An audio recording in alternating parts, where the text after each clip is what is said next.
തെറ്റുകുറ്റങ്ങളും കുറവുകളും ഒക്കെ ഉണ്ടായിരിക്കും. അത് നമ്മൾ സഹിക്കണ്ടേ? അതിനി നീ പറഞ്ഞു കൊടുത്തിട്ട് വേണമല്ലോ മനോഹരേട്ടനെ അറിയാൻ.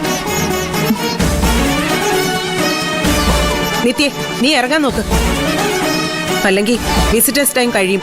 ഇവളെങ്ങോട്ടും പോകുന്നില്ല. പോയാലേ ചെയ്യേണ്ടത് എന്താന്ന് എനിക്കറിയാം. ആശുപത്രിയിലെ മുഴുവൻ പകർച്ചവ്യാധികൾക്ക് ചികിത്സിക്കാൻ വരുന്ന ആളുകളുള്ള സമയം. സൂക്ഷിച്ചും കണ്ടും വേണം ബൈസ്റ്റാൻഡേഴ്സ് പോവാൻ.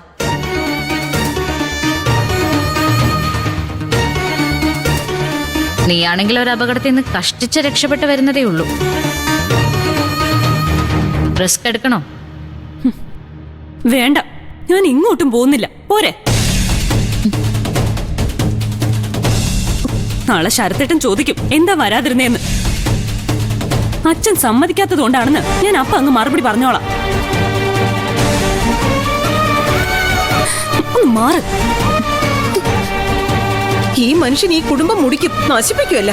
എന്നാലേ ഇങ്ങേർക്ക് സമാധാനാവും.